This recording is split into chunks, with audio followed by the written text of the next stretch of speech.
Good morning, buenos dias. It's good to be with you again.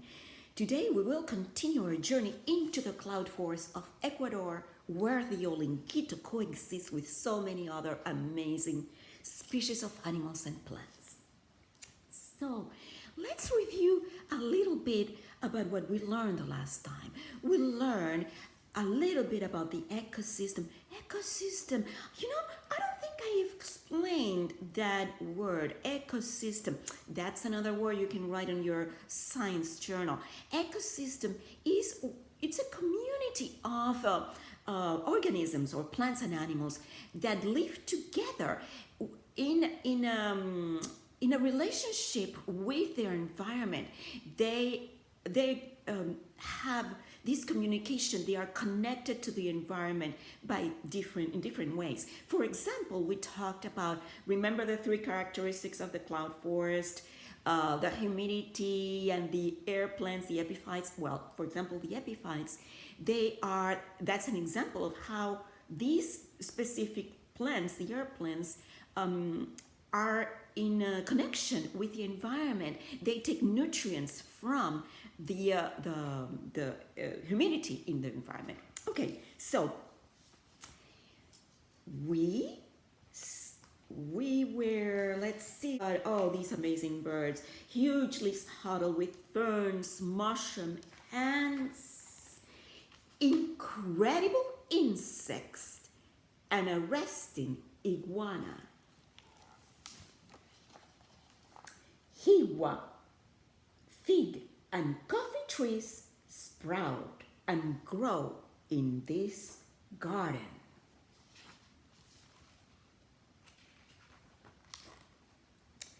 Down by the riverside, kermes-colored ginger bloom. A lizard lies on lichen. Tanagers line the vines, and the lightest drizzle falls on springy moss. A monkey, a butterfly, and a moth.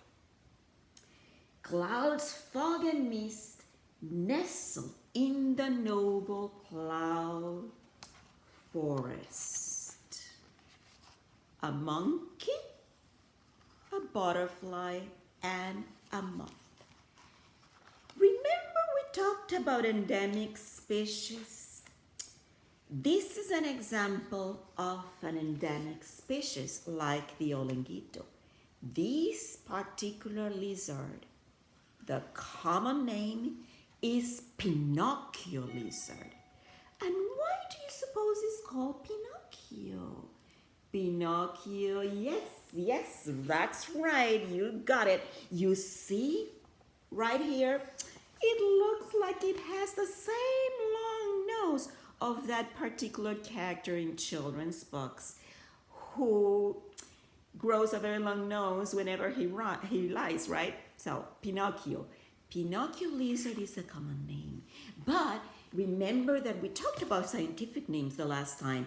And if you want to know the scientific name, you go back to the book and look at the scientific name. And the scientific name for the Pinocchio lizard is Anolis probosis. And again, I'm not sure that I'm pronouncing this correctly. But remember, the value of the scientific name is that you can find as much as you want and you don't get confused by the different common names across different countries. The other thing I wanted to share with you is, why do you think these species that live in the cloud forest are so amazing? Why do you think that I call incredible insect this butterfly? You saw that. These butterflies are clear-winged. You can see through their wings, and they are truly incredible. And as we go further here, it says, clouds, fog, and mist nestle in the noble cloud forest. Asters paint a path gold. Passifloras emit their sweet scent, and hidden among orchids, the Olinguito observes a spectacled bear. Why do you suppose this bear is called spectacle?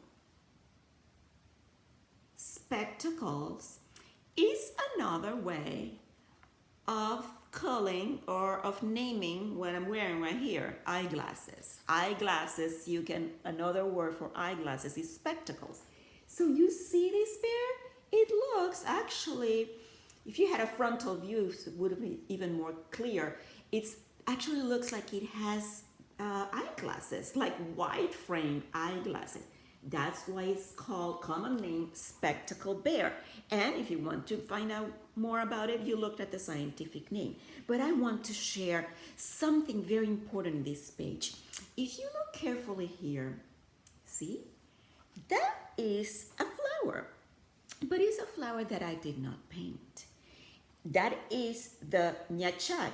This page portrays a letter that doesn't exist in English, ñ. Ñ exists in Spanish, and it's the first letter of the word ñachag and ñorbos.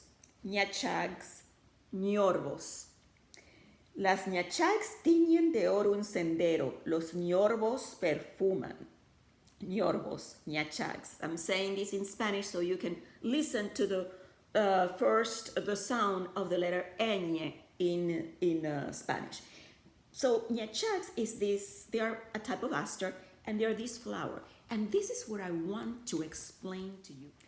The importance about having that paperback book that I told you about that you can use when you go out and explore the ecosystem of your own backyard or the garden around the block or wherever you can go and explore a little bit of an ecosystem.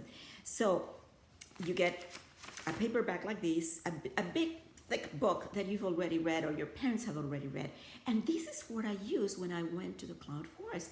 I took a book like this, and then I actually, in it, when I was going on my nature walks, I would pick leaves or ferns or flowers, and I would place them inside the pages of the book.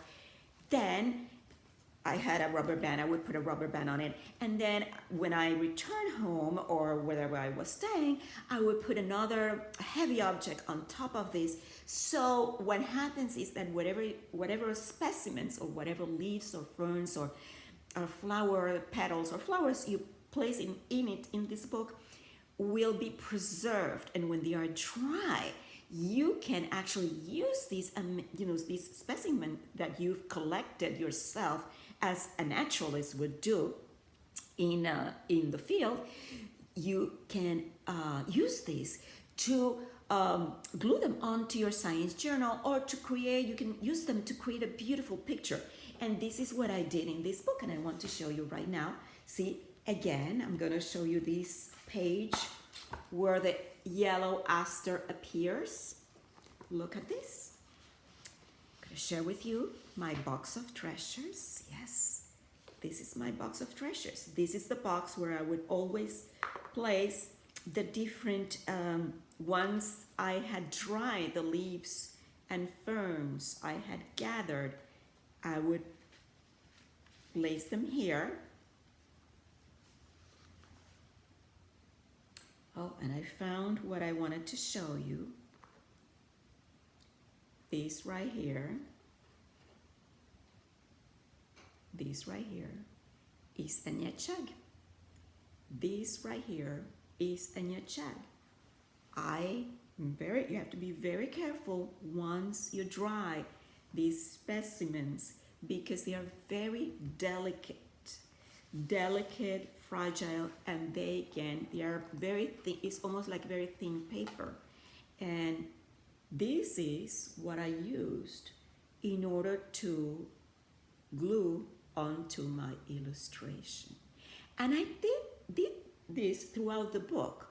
I did it with ferns, and I did it with mosses, I did it with flowers. And this is something that when you go back into the book, whenever you have a chance to actually go back and maybe go to the library or the school library or the public library, whenever you have a chance and to check out the book, you can actually take a look at all the different hidden real leaves and real flowers that are within the illustrations of the book. So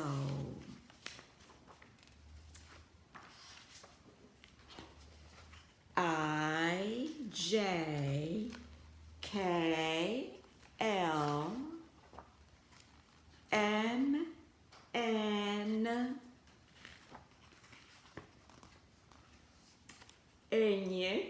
O Olinguito. He's beginning to be awake. That means, you know what that means. Night is coming. Until the next time, hasta luego. Bye bye.